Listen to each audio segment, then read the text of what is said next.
Sa Usapang PhilHealth, kasama ang PhilHealth Regional Office No. 5, mapapakinggan tuwing Huwebes, alas 10 hanggang alas 10:30 ng umaga sa DZGB. Usapang PhilHealth. Yes, sa pangarang giraray tabi ka na PhilHealth Region 5, pinipresentar may giraray ang Usapang PhilHealth. Kada Huwebes po yan, 30-minute po yan, na dasok ng informasyon na dapat niya itong maisiyanasin, maintindihan, may relasyon sa mga benepisyo sa sinserbisyos na ipigpapaabot po asin ipigdatao kan PhilHealth tanganing sa tuya pong maintindihan ng maray, lalong-lalo na po sa oras kan pangaipo kung may mga kahilangan. Dahil taman pigahagad, alagad ready po ang PhilHealth para mas na magtaonin nagakanigong serbisyo. This time, ang sistema po nga niya to ngunyan is an audio and video presentation. Audio, madadangog nindo sa radyo, sa samuyang DZGB News Online Facebook page asin sa YouTube, both audio and video. Dumampo sa DZGB News Online, buda sa YouTube, and sa radyo, audio po sa indong madadangog. Ini po, ang tutukaran mo niyan is, manunugod po, ang topic natin ngayon umaga ay iba na ang may panlaban sa COVID-19. Magpabakuna na. Ito na po yung ating sinasabi. Baga pading nagkaparakampanya kita kaini. And then tatalakayin po ito no less than ng Vice President ng Corporate Affairs Group ng PhilHealth Central Office, si Dr. Shirley Domingo at si Dr. Nina Gonzalez Gloriani, Chairperson ng Vaccine Expert Panel Technical Working Group for COVID-19. Vaccines ng DOH, PCR o PCHRD. Maliban sa vaccination po, pag-uusapan din ang Vaccine Injury Compensation Package ng PhilHealth. So panoorin at pakinggan po natin ito. Here we go!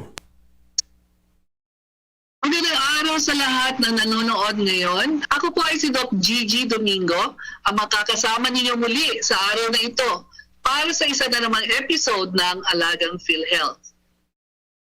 Alam niyo po, ang coronavirus na sakit or COVID-19 na tawag natin ay sanhi ng isang virus na nakakaapekto sa maraming tao ngayon sa buong mundo. Kaya nga po, ang tawag natin ay pandemic. Ang virus ay maaring kumalat sa mga tao at maaring maging sanhi ng karamdaman o sakit o pwede pa nga ikamatay. Ang good news ay may panlaban na po tayo sa COVID-19. Ito ay ang pagbabakuna. Ito ay magsisilbing karagdagang proteksyon sa COVID-19, lalo na sa malubha o kritikal na kondisyong dulot ng COVID-19. Ang bakuna ay makakatulong na palakasin ang ating immune system para labanan ang COVID-19. Meron po tayong isang special guest po na sasagot sa mga katanungan po natin at i-explain itong bakuna po na ito. Ito ay si Dr. Nina Gonzalez Gloriani. Siya po ay isang vaccine expert panel chairperson galing po sa Department of Science and Technology. Marami pong katanungan ang ating mga kasamahan dito. Kaya umpisa na po natin may ilan pa rin kababayan natin kasi ang nag-iisip pa kung magpapabakuna laban sila sa COVID-19. So pag-usapan na natin ngayon itong mga magandang dulot at epekto ng bakuna laban sa COVID-19. Doc Nina, ano po ba ang ginagawa ng bakuna sa katawan ng isang tao? O paano ito nagkakapagbigay ng proteksyon laban sa sakit? Ang mga bakuna ay base doon sa mikrobyo na nilalabanan natin. So pero itong mga bakuna na ito ay either patay na yung virus or part lang ng virus. Kamukha niya yung virus pero hindi siya makakakos ng infection. So pag itinurok ito sa atin, makikita ito ng ating immune system na hindi atin, foreign. Kaya mag-e-elicit yun ng panlaban. Usually ang tawag natin doon sa panlaban ay yung mga tinatawag na antibodies or meron ding tinatawag na cell-mediated immune responses. Ito yung mga T-cells. So dalawa sila na puwente. So yun yung gagawin niya. So pag dumating na yung virus na totoo, na exposed tayo, yung panlaban na yun nga ang magsasanggalang sa atin ito sa totoong virus na nakakahawa. Ganun yung gagawin ng bakuna. Okay. So parang pro-protectahin tayo, no? Kasi meron silang panlaban na kasi meron dulot ng bakuna na yon. Doc, may iba-ibang brand na bakuna available ngayon sa Pilipinas. Lahat ba ito ay mabisa? Kasi meron akong alam na mga kasamahan ayaw magpabakuna pag ganito ang binibigay. Namimili. Naghihintay sila ng gusto nilang bakuna. Tama po ba yun? Hindi. Ganito, no? Sa ngayon, meron tayong Siam na bakuna na binigyan ng emergency use authorization. Pero ang merong supply pa lang ay nasa 5. So ito yung Pfizer, Moderna, Sinovac, Sputnik, medyo yung Sputnik nagka-problema din sa pag-deliver, no? AstraZeneca at Janssen. So yung iba wala pa, no? Pero kung titignan mo yung kanilang clinical trial data, yung tinatawag natin proteksyon, nung clinical trial pa lang, very well-controlled yung conditions na yun, kaya pa ang proteksyon na binibigay. Pero titignan natin, saan pa ang proteksyon? The infection, sa mild form or moderate form, sa hospitalization, sa severe form, or even sa death. So medyo iba-iba yun. Ang proteksyon against sa mga symptomatic form lang, ito yung mild, moderate, kahit anong simptoma meron, ay usually mas mababa kaysa doon sa proteksyon sa severe form and hospitalization and yung ICU. No? So naglalaro yan, yung doon sa clinical trial, nasa 51 to around 95%. So yun siguro yan natin niya. Pero sa real world evidence, yung na-deploy na yung mga bakuna, nakita natin na mas mataas yung naging proteksyon na naibibigay nila. Pero definitely, mas mataas against the severe form. So yun yung iba-iba sila. Pero sa aming palagay, ang mas importante, makakuha kayo agad ng bakuna at yung kung 2 doses sila, kailangan makadalawa kayo agad para makakuha ng full protection. Or better. Oo, ang ibig sabihin nun, pwede pa sila magkasakit, no? Kasi yung iba sinasabi, wala palang effect yung bakuna na yan dahil nagkakasakit pa ako nakakarinig sila na may sakit pa yung iba. Pwede pa sila magkasakit, pero mas magandang protection nila laban sa severe at ang critical form. Ganun po yun, no? Oo. Grabe ang COVID, di ba? Lalo sa mga elderly, sa mga immunocompromised, yung may mga sakit, comorbidities, mas tatamaan yung mga ganon. Kaya importante na mabakunahan sila. Para hindi yung severe form. Para hindi severe, lalo na mahal magpa-hospital ngayon. Nako. Opo. Hindi nga yung mild. Hindi makapasok sa ospital. May mga doktor na may sakit ngayon, hindi po makapasok. Hindi po sila. Opo yun. Punuan ang ating mga ospital po ngayon talaga. Kaya, hindi naman sa okay magkasakit, no? Pero kung magkakasakit man lang, yung mild na lang. No, di ba? Dapat mild na lang para hindi ka na ma-hospital. So, para maiwasan yon, magpabakuna. Kasi yon yung nagagawa ng bakuna. Naproprotektahan kayo laban sa severe at critical cases ng COVID, no? Doc, gano'ng kabilis daw umapekto ang bakuna matapos ma-administer sa tao? Okay. Gaano katagal sila dapat na naghintay bago magsabi may immunity na sila sa COVID? Okay. Kasi yung unang dose, medyo mabagal ang pagtaas ng ating immune response doon. So, and then, especially for yung, kasi Janssen lang ang mayroong 1 dose. Actually, medyo mababa din ang efficacy ng Janssen at 1 dose. Kung ibang 2 doses, makukuha nilang yung full protection. Mag-i-start yan at 2 weeks after the 2nd dose. So, pero better yan hanggang maghintay kayo ng ilang pang mga buwan. Mas dadami yon. So, habang tumatagal, dadami yung antibodies at mas magiging magaling siya sa pag-protekta sa inyo. So you have to wait 2 doses at least 2 weeks after. Kaya kung medyo na-expose kayo at hindi pa tumataas ng ganun level ng inyong immune response, pwede pa kayong magpa-COVID. Yun po yung mga nangyari nitong mga nakaraang buwan.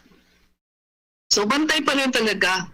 Kahit nagpa-bakuna ka, after the first dose, hindi pa masyado nagkikick in, no? Yung maximum protection niya, bantay talaga, always. Social distancing, mask, yung minimum standards po ng ating health, no? Yung sinasabi po natin, di ba? Kung nagpabakuna na laban sa COVID-19, maaari pa bang mahawa at makahawa siya sa ibang tao? Nasabi na natin, pwede pa siya mahawaan. Pero makakahawa rin ba siya sa ibang tao? Nagpabakuna na siya? Pwede pa po, pero ang datos show na yung nagpabakuna at nagkaroon ng breakthrough, ang tawag natin doon, no? Yung breakthrough infections, ay mas hindi nakakahawa. Ang viral load nila, yung dami ng virus na pwede nilang i-shed, ay hindi ganun kadami versus someone na unvaccinated at nagka-COVID. So, mas mataas yung viral load ng isa. So, pwede pa rin po. At ang isa pang datos doon ay mas mabilis bumababa yung positivity nila. Yari, kung yung nagka-COVID ka, in 1 week, mataas pa rin yung viral load mo. Pag nabakunahan ka, in about 3-4 days, bababa na yon. Kaya may po talagang benepisyo na magpabakuna. Pwede pa rin. Kaya we have to be very careful pa rin. Pero mas mababa yung tsansa. Pero anong ibig sabihin po nun, yung viral load? So, ang ibig sabihin nun, kung makakahawa ka nga, pero mas less chances pag ikaw ay bakuna, ganun po yun? Yeah, pag nabakunahan ka at nagkaroon ka ng COVID, yung breakthrough, yung lalabas sa yung mga viruses, yung magdurot yan, ay kukonti, hindi ganun kadami, or mabilis mawawala sa iyong katawan. Kasi nilalabanan na dahil nabakunahan ka kahit pa paano nilalabanan siya. So yun, pero pag unvaccinated, mas madami yun, saka mas matagal siya nag-shed. Nagtatransmit ang May relasyon ba yun, yung viral load? Kung makahawa ka, mas intense ang hawaan dun sa kabilang tao na mahawaan mo o walang relasyon yun? Now, depende, Dr. Gigi, yun, no? Kasi kung ang nahawahan mo ay immunocompromised, ibang usapin po yun. Kasi nyari, yun na nga, may sakit o umiinom ng mga steroid, may iniinom ng mga anti-metabolites dyan, immunosuppressive agents, mas magiging malala yun. Yung meron ganung mga condition po. Kung mas bata, usually relatively mild ang yung mahahawahan sila, no? Pero yung may mga condition din na yung tumor o comorbidities, mas magiging severe po yun. Kaya talaga alaga talaga sarili ang iba. Opo. Magpa-strengthen ng immunity, vitamin C, exercise. Ako nagsalita ako, no? Unang anyway, wag yung long time. Wag yung gayahin yung sinasabi ko. Anyway, sige po. Meron pa tayo mga ibang katanungan, no?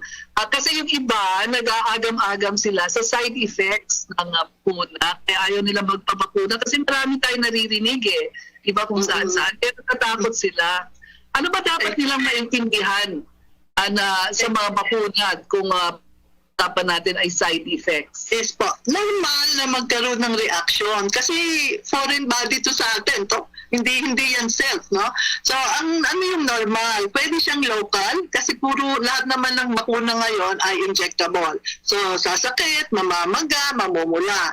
Pwede rin magkatinatawag na systemic side effects. Ito yung lalagnatin kayo, sasakit ang ulo nyo, yung para kayong may flu. Yun ang usual and expected po yun. In fact, yung mas mga bata, mas mataas ang reaction nila kasi yung immunity nila, yung immune response mas mataas, no? So, yun. Pero may mga syempre severe na nagkakaroon ng severe. Nyari, ang severe na alam natin na talagang attributed sa bakuna pero attributed sa host doon sa tao. Kung meron siyang talagang predisposition sa allergy, pwede siyang magka-anaphylaxis, yung tinatawag na severe allergy yon. Ngayon, meron pang tinatawag na adverse events of special interest na hindi normally nakikita doon sa mga vaccines. No? Pero lumabas doon nung na-deploy na ang maraming bakuna yung iba hindi lumabas ng clinical trial. Yung special adverse events, kagaya ng blood clots, myocarditis, Guillain-Barré syndrome, no? Pero yung mga yun, rare events pa rin yun kahit sila lumabas. At kung titignan nyo, yari ang blood clot, mas mataas ang kaso ng blood clot sa may COVID kesa dun sa nakakuha ng bakuna.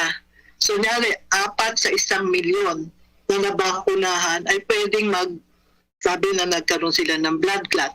Pero yung nagka-blood clot among COVID patients, nasa 160 hanggang 200,000 per million ng COVID cases. So, napakataas po nun. Kaya mas may bentahe, may benepisyo, yung the benefits outweigh the risk dito sa mga ito. So, meron din yung Guillain-Barré syndrome, pero may still, yung meron pong may mga tao na mas parang susceptible sila doon. Pero still rare po yun. At yung myocarditis and pericarditis. Nakasulat po yun sa product insert ng mga bakuna. Kaya itatanong po ng doktor yun kung meron kayong possible na may mga conditions na pwedeng magkaroon ng gano'n. Meron na ba kayong nakuhang document o na-document na mga serious adverse effects? Ay, meron po ang ating yung NAFIC na tinatawag, National Adverse Events Following Immunization na committee, ay iniimbestigahan ang lahat ng mga reports ng especially yung serious adverse events. No? Ito po, nyari allergy, kung nag-blood clot, tinitignan po lahat yan. So sila ang nag-iimbestiga, pero kailangan po i-report ninyo kasi kung hindi po ma-report. Plus, kailangan po yung chronology ng events kasi i-determine po yung sinasabi natin causality. Ito bang nangyari na ito ay dahil sa bakuna o dahil meron kayong ibang kondisyon na medical? And usually po, yung mga ganyan ay may mga medical conditions either yung sa heart or sa brain, sa stroke, yung mga ganun po.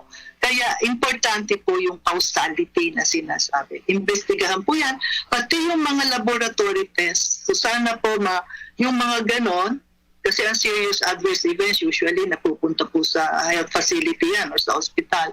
So dapat po may enough data para maimbestigahan. Oo nga, Doc. Meron tayong benefits for that. Pag-usapan po natin later on nun. Doon sa may mga serious adverse effects ng vaccine. Pag-usapan po natin mamaya yon.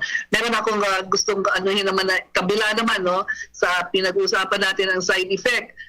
Meron ibang tao na walang effect. Walang ako na example doon.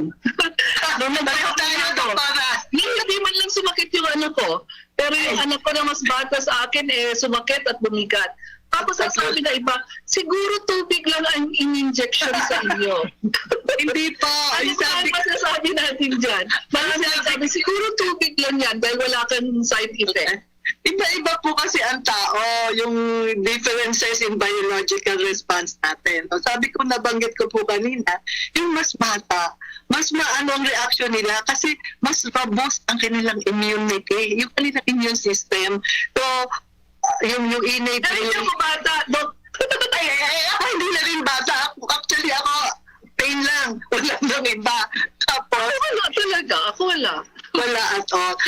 Which is good. Hindi ako nagre-reklamo. Yes, that's true. Pero yun na nga, but it does not mean na hindi kayo nag-respond.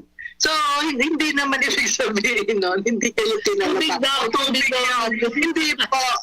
You must may edad, sorry Hindi naman tayo yung mga auntie ko, pero silang naramdaman. Tapos yung pamangking ko, abay nilagdat ng 2 araw, yung mga ganon. They receive the same vaccines. Yes, okay. So that's a myth. Hindi naman tayo lalagyan ng tubig, no? Iba-iba lang talaga yung reaction. Oo, di ba? So, hindi po ganun yun. Lahat po na ibibigay sa atin through our vaccination program ay mabisa po yun. Pinag-aralan yun. Kaya mabisa po yun. So, naman, sino ang hindi dapat muna magpabakuna? Meron bang gano'n? Hindi muna dapat magbabakuna? Well, yun po may mga sakit, hindi pwedeng bakunahan. I-defer lahat yan.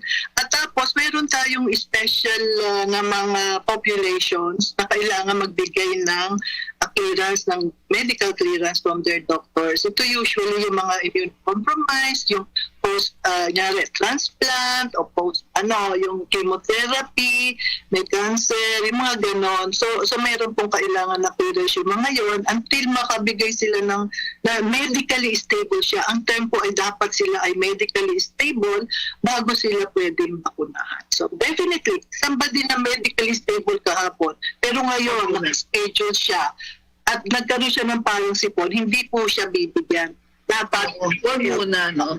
Stable muna para hindi matindi ang reaction if ever, di ba Yes, po? Papa. Oo. Ngayon, nagkaroon naman sila ng reaction. So ano bang dapat nilang gawin? At kung may mga reaction sila? Yun lang na mild, yung kagaya sinabi natin, pain, lagnat, inom lang kayo ng mga paracetamol, acetaminophen, no? Pero yung pag meron kayo nararamdaman na talagang kakaiba, mabigat, no? And nagpo-progress, yari ngayon, bukas was sobra. Kailangan po, tawagan ninyo yung sa LGU nyo, yung vaccination center. Kaya importante po pag nagpapakuna kayo, na ibibigay sa inyong card, ay may nakalista kanino pwedeng mag-report. So, importante po yun, no? Kasi yung gravity o yung seriousness, kailangan health facility, hindi po pwedeng sa bahay lang. So, dapat may tatawagan muna kayo. And I believe, ang mga LGUs po may mga teleconsult na for vaccinated individuals. So, yun po.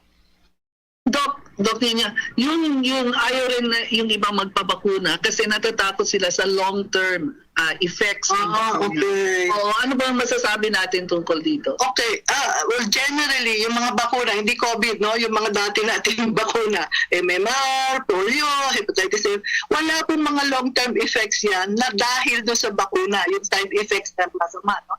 Ang dapat long-term effects po ng bakuna ay yung naging immune response niya, yung immunity, yun ang gusto natin na maging long-term. So I think I referred to ang usual tanong dyan ay yung mga messenger RNA vaccines. Kasi nucleic acid, no? Sinasabi nila, baka ito ay magtagal sa katawan. Now, siguro explain natin, ang messenger RNA po ay hindi pumupunta sa nucleus, yung kung saan nandun yung DNA ng ating cells, no? Nandun siya sa cytoplasm. At pag-inject ng messenger RNA na vaccine sa atin, ito ay maisasalin o magiging spike yung protina na part ng virus. So from messenger RNA magiging spike. At yung spike na protein, yun ang makikita ng immune system at mag-generate ng antibody response or cell-mediated immune response. What happens to the messenger RNA? Nagdi-degrade na po yung messenger RNA. Kaya hindi siya magtatagal. Very unstable po ang messenger RNA. Hindi siya magtatagal. Kaya ang mawawala na siya, we don't expect that there will be long-term effects due to the messenger RNA. But what we expect ay yung magiging maganda yung immune response. Yung ang dapat tumagal. Yung antibodies, yung cell-mediated response, yung mga memory cells, yung mga ganun. Doc, thank you very much po. Talaga namin natutunan.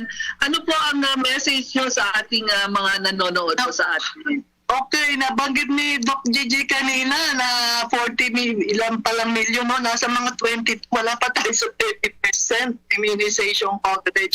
And we want to reach na 80% yung herd immunity. Pero payag na tayo sa 50% population protection by the end of this year. Pero marami pa po tayong hahabulin. So kung hindi pa po kayo nagpapabakuna, lalo po yung may mga comorbidities, yung mga elderly, mas mataas po ang risk ninyo ng COVID. Kaya magpabakuna na po kayo kasi baka maunahan kayo ni COVID at may mga variants pa po, no? So, bukod doon, huwag niyo kakalimutan na we have to stop the transmission of the virus. So, yung minimum public health precautions natin, tuloy-tuloy lang po. Yun lang po. Sana po ay mas marami ang maging bakunado bago magpasko. Yan.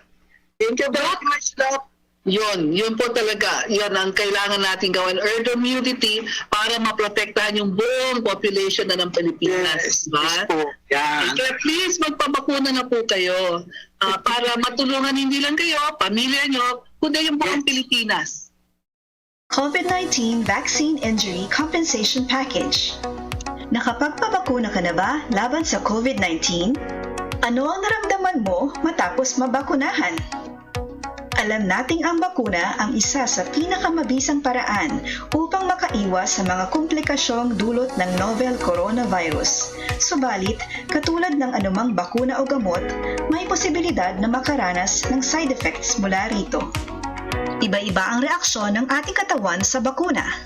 Maaaring walang side effect sa iyo at maaari ding magkaroon ng severe adverse effect na mangangailangan ng pagpapaospital. Huwag mangamba dahil covered na ito ng PhilHealth. Upang mabigyan ng coverage ang mga taong makararanas ng severe adverse effect o seryosong epekto ng bakuna, nilikha ang COVID-19 National Vaccine Indemnity Fund, alinsunod sa COVID-19 Vaccination Program Act o RA number 11525. Ang PhilHealth ang naatasan ng batas upang i-administer ang COVID-19 Vaccination Indemnity Fund.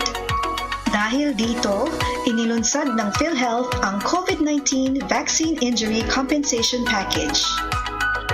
Ito ay isang benefit package na saklaw ang mga seryosong kaso at kondisyon na kikilalanin ng PhilHealth ayon sa pagsusuri bilang Vaccine Product-Related Reaction o Vaccine Quality Defect-Related Reaction dahil sa bakunang COVID-19 na nagresulta sa pagpapaospital at permanenteng kapansanan o pagkamatay. Kung ikaw ay nakapagpapakuna kahit minsan sa pamamagitan ng COVID-19 vaccination program, maaaring mag-file ng claim para sa benepisyong ito kung nakamit ang mga sumusunod na kondisyon.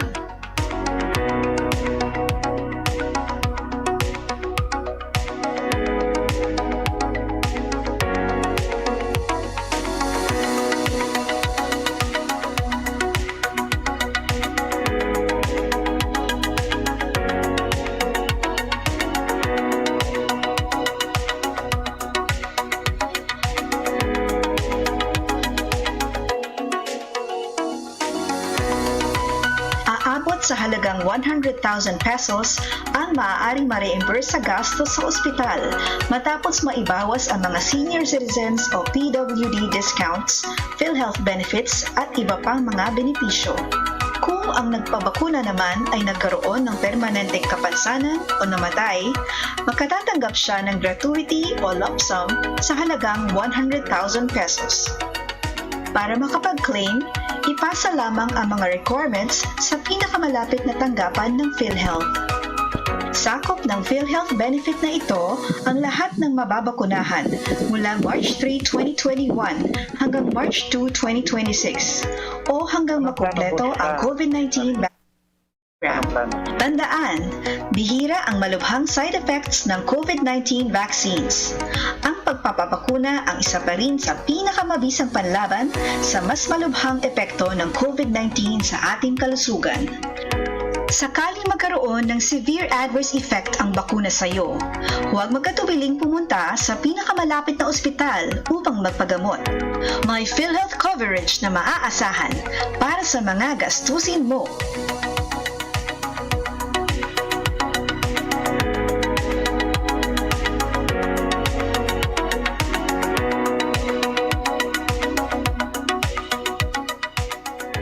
Maraming salamat sa inyong lahat sa papanood ninyo at nakasama namin kayo ngayong araw na to. Patuloy kayo makakaasa na ang PhilHealth ay kaagapay ninyo sa pangangailangan medikal. Dahil sa PhilHealth, kalusugan mo segurado. Salamat po sa inyong lahat at keep safe po lahat. Bye!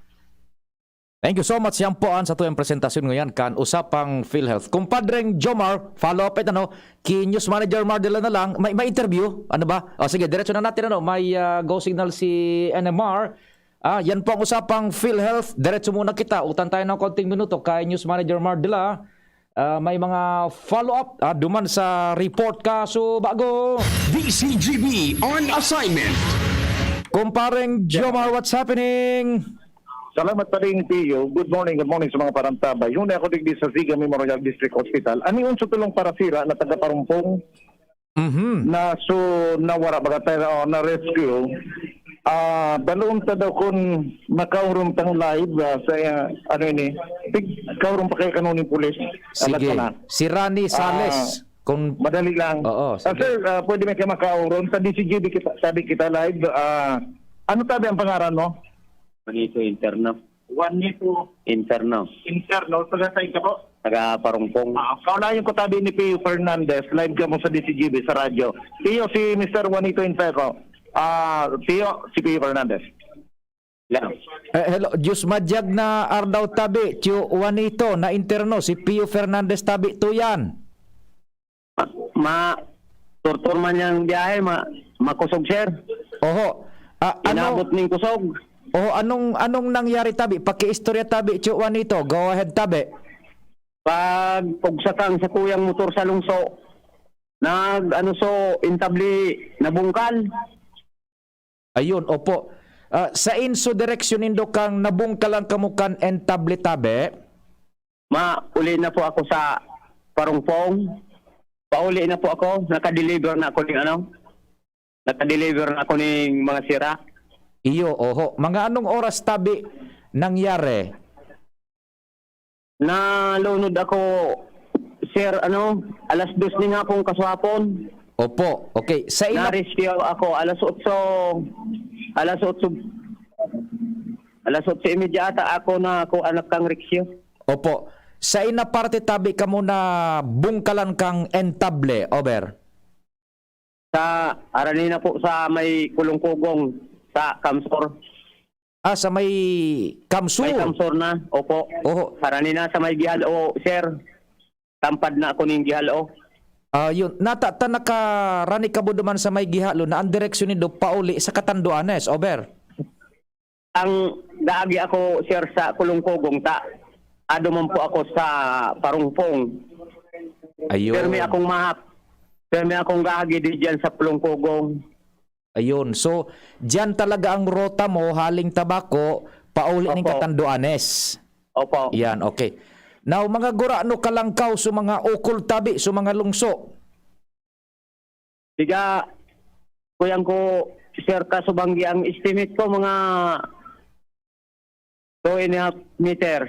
Nako, 2.5 metros. Dakulaunin, halangkaw na yan tabi. Alangkaw na po talaga. Opo. Di, pag sinabing nabungkalang kaning entable, so ding-ding iyan kan bangka, over? Opo. Yan, ho. Mga pirang entable, pirang ding-ding ang nabungkal sa indotabe. Kuya naman sana, garong mga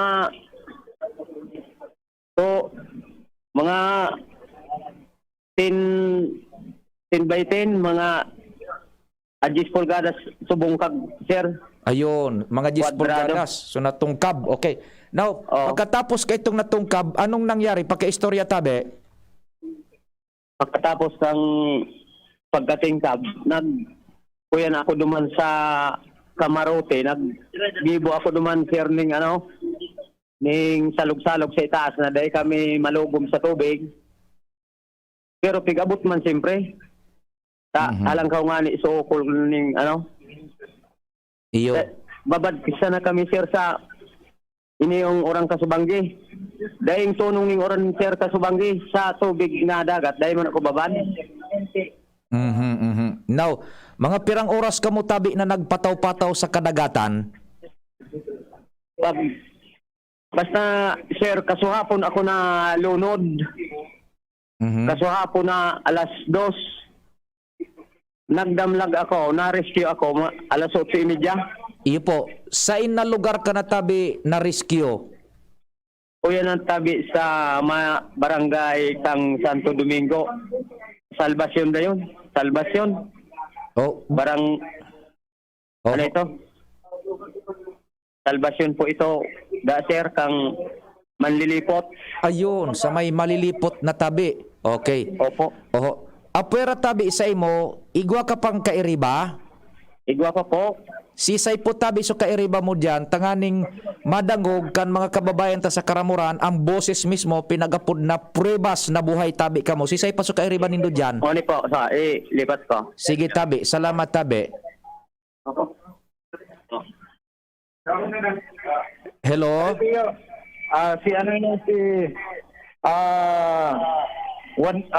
Joel Vergara, 22 años. Joel. Hello, Joel. Marhay na aldaw. Si Pio Fernandez po ini kan DCGB Legazpi. Hello. Hello, Joel. Hello pa de. Yeah. Joel, Torunong ka Joel. Si oh. Sige na pa de. Hello, Tabi Joel. Good morning.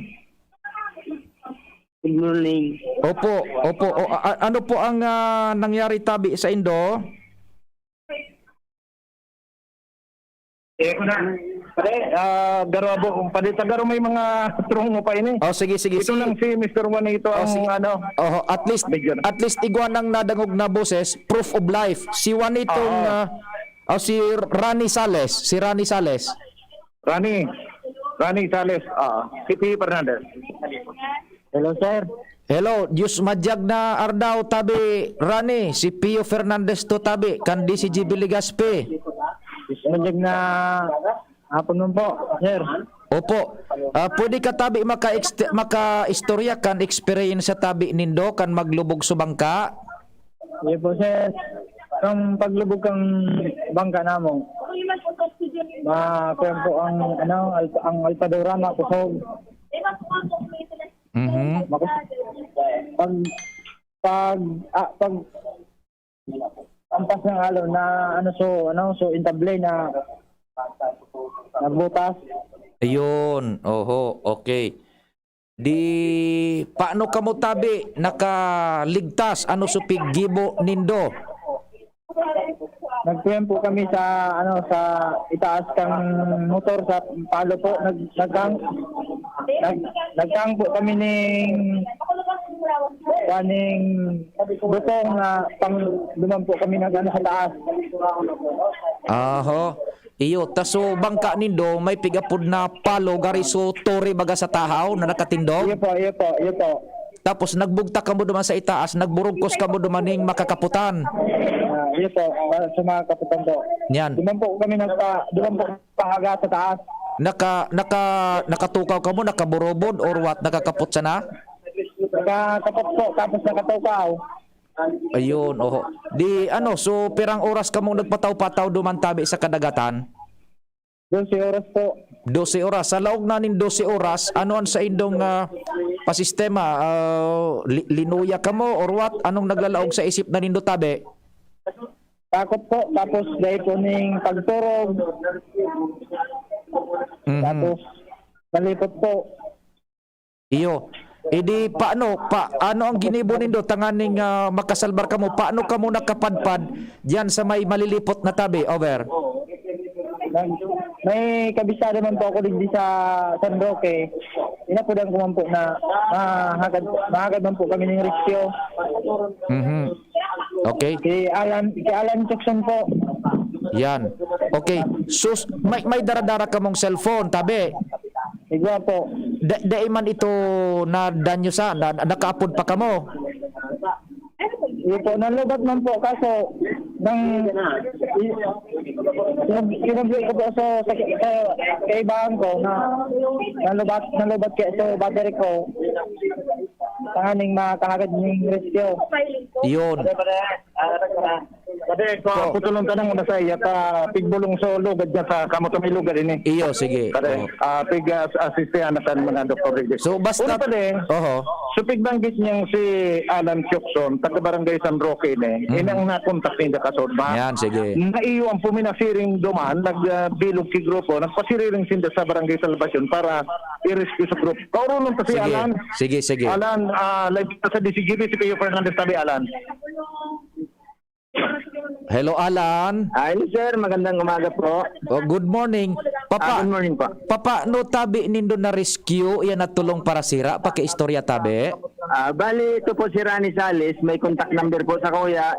Siya kami daw ang nagkukontakan kung paano sinda ma-rescue. Yun. Kaya nagduman po kami ang primerong niya sa contact nasa Barangay Batan. Ito po pala nasa nasa tapat ng Barangay Salvacion, sakop ng Malilipot, Albay. Po. Mga Pero anong nag-start po, nalunod kayo sinda kasod mga alas 2:30. Then tapos nag-rescue kami alas 3 dahil sa sobrang kusog ng dagat oran dahil minakuha. Tapos balik naman po kami, nagbalik kami alas 7. Pag alas 8, nimbangge, rescue na naman po kami ng mga Coast Guard. Tapos dahil na naman po kinaya sa dagat, o talagang grabe, so uran punok, kusog ng dagat, di kaya balik kami. Tapos itong si Rani, inapudan ko po na dapat ang cellphone, pasiguroon, i-off na, tanya ko, balikan mi na lang sa madaling araw. Ayun, opo. So, nagkapirang beses ka mo nag-attempt na ma-rescue initialmente? Bale, sungon niya na maaga pong alas 5, pangtulo po. Yan. So, pangtulo, iyon na ito. Sunako, ano nindo? Duman ko na po sinailing sa may tampad ng Barangay Salvacion. Nagpapataw-pataw. Pataw-pataw po. Naka-angklote na po ang motor. Tayaan po sa critical area na sa Sapaw po. Sapaw. So, Darakulao ng Hukol. Bali, dahil po nga ni kami nakarinig sa data. Pag magrani kami, ang bangka may masadsad. Iyo. Iyan pa nung Sapaw tabi bagasirano. Iyan supig dadasi-dasi anak ang Darakulao na Ukol. Yan, iyo po. Darakulao na Hukol. Duman po nagpuputok ang Hukol. Duman minaputok. Tapos duman sindagari nakaangkurahe. Nakaangkurahe po sinda duman. O di pa nun nindo nako ata duman arimburok ang pan eh. Palalay lang po ang patras miningdit ang bangka para makatapat duman sulubot kang bangka mi sa bangka ninda. Tapos inityan ming container na may halabang lubid. Oh, saro-saro. Ano na sinda, sabay-sabay na po. Itong lubid na ito, duwang container, tapos tigbulbulan ming makalawag ang takyag ninda na pag binutong mi, di sinda pwedeng makatangkas. Sa may bolt na suko lang po sa takyag ninda. Yan. Container ang nagsalbar sa inda buda sulubid. Container, lubid po. Kan mag-rescue, kamo na sana umay kay sarabay kamong Coast Guard tabi o Navy? Nakaalalay man po ang Coast Guard. Ayun. Oho, okay. Sige. Mga pirang nautical miles ang rayo kan na rescue nindo kan pasiring duman sa may malilipot? Estimate ko po sa pondo man sa motor hanggang Barangay Salvacion, mga 150 meters po siguro. Pasiring duman sa Barangay Salvacion kan malilipot. Apo. O di sige, salamat din maray tabi. So, kumpletong pangalan mo po? Alan Fernando Chokson. Ugo Fernandez ka, mampalan? Fernando po, Fernando. Fernando, Alan Fernando. Salamat sa pag-akodir. Maray nga ni na instruksyonan mo na sa cellphone, i-off mo na para mintras, taganing pagkaagay ko pang kontak. Po, taduman lang po ang basihan para maaramang sinda kung ngayon ang location ninyo. Uyo, tabi. O di, salamat sa pagtrabahong para sa pagsalbar kan sa tuyang mga kababayan. Okay po. Salamat. Kumpadreng Joma. Balik ko na po. Salamat pong maray. Thank you very much, Alan. Ngunya na banggi, duman nga na ning tulong maestar si Alan Oho. sa Barangay San Roque. Para makapag-preparar ka na pag-ulinin ka duman sa katanduan sa aga. Okay. Sige. So, ano yung pagkami digdi sa Sige Memorial District Hospital para sa check-up kaning tulo? Taud-taud, actually, i-interview, pigubulong sila tabi piyo. Kaya tayo ko na maistorbo pa itong tulo. Sige. So, yan ang report. Joe Marbian, DCGB. Thank you so much, kumpadreng Joma. Exclusive po yan. DZGB sa Bareta mapagkakatiwala. Exclusive, salbado buhay. May proof of life, tulong mga parasira na natabaw dyan sa kadagatan kan may Camarines Sur, sige halo, and then napadpad digdi sa may Salvasyon kan malilipot. Salamat, asin namang Diyos ang magbantay. Inyong napakinggan ang programa Usapang PhilHealth. Makinig muli sa susunod na Webes, alas 10 hanggang alas 10:30 ng umaga, hatid ng PhilHealth Regional Office 5. Usapang PhilHealth.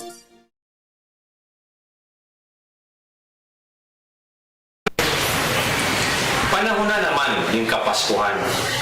Panahon na naman ning mga kaugmahan asin pagtelefon ning mga pamilya asin mag-aramigo. Alagad mo niyan sa tahaw ning pandemya ang pagselebrar ning Kapaskuhan igwa ni mas nararong na mensahe. Iyo ang pagpagirumdum kan sa tuyong pagmakulog sa satong kapwa urog na sa mga natitios siring man ang pagdadanay na pagkamot sa mahal na Diyos. Lugod na manunumpungan tang umboy na si Jesus sa satong kapwa, bako sa nangunya na Pasko, kundi sa gabus na daw ka sa atong pagkabuhay. Kay iba, kang sa kumbilog na pamilya, asin lokal na gobyerno kang Santo Domingo, ini po ang sa inyong amigo, asin servidor, Mayor June Aguas, binapaabot ni Maugmang Pasko, asin ligtas na bagong taon sa inyong gabus. Radyo Balagon Kaito, DCGB Ngunyan, Anainot